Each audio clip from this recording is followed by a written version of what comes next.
বন্ধুরা, আজকে আমি বানাবো পাঁঠার মাংস। তোমরা দেখো আমি কিভাবে বানাই। তোমাদের ভালো লাগলে তোমরা বাড়িতে এভাবে বানায় খায়া দেখতে পারো। প্রথমে মাংসটা আমি সিটি মেরে নেবো প্রেসার কুকারে।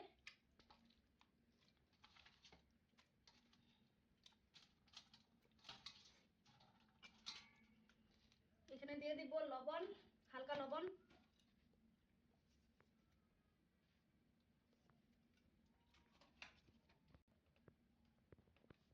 হলদি দিয়ে দিব হালকা, গোটা গরম মশলা দিয়ে দিব, জল দিয়ে দেবো পরিমাণ মতন।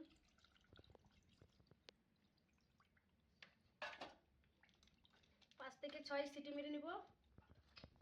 তেলটা আমার গরম হয়ে গেছে, এখন আমি পেঁয়াজ কুচি দিব।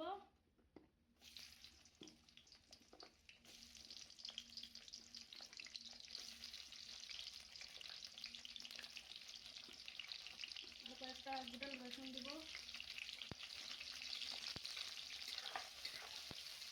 ভালো করে ভেজে নেব।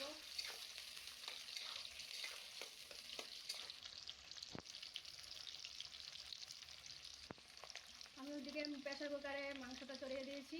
মাংসটা সিদ্ধ হতে হতে আমি মশলাটা তৈরি করে নিব।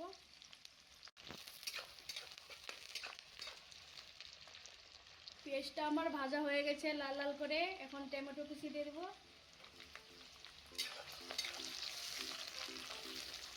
টমেটোটা হালকা ভাজা ভাজা হয়ে গেলে মশলা দিয়ে দেবো।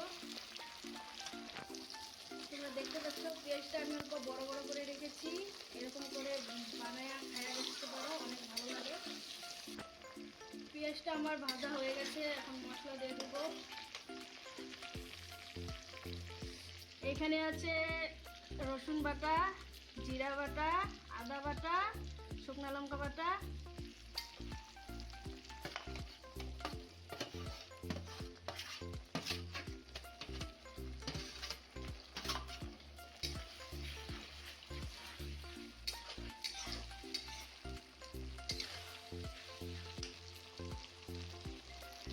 এখন দিয়ে দেবো নুন, স্বাদ মতন নুন, এখন দিয়ে দেবো হলদি,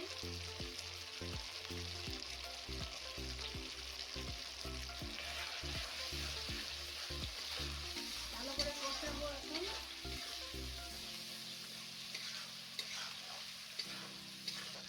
মশলাটা আমার কষানি হয়ে গেছে, এদিকে আমার সিদ্ধ করা মাংস হয়ে গেছে, সিদ্ধ হয়ে গেছে।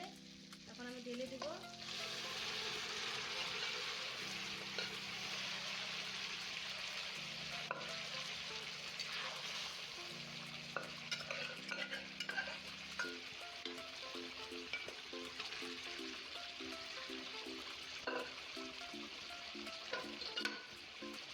এখন ভালো করে ভেজে নেব।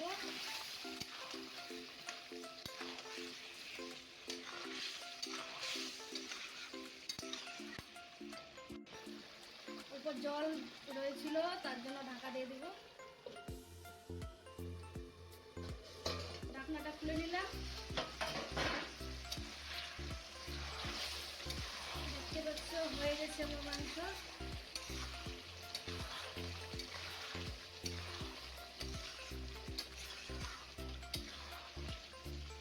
এখন গরম মশলা দিয়ে দিব।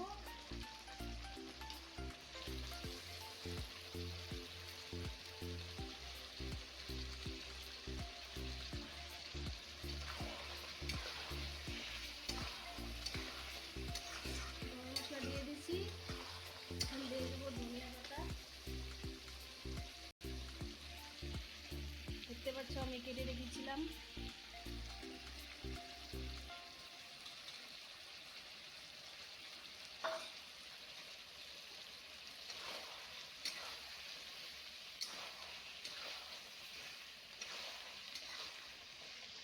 হয়ে গেছে আমার পাঁঠার মাংস। এভাবে তোমরা বাড়িতে ট্রাই করে দেখতে পারো। দেখো আমাদের মাংস রেডি। দেখতে পাচ্ছ কি সুন্দর হয়েছে।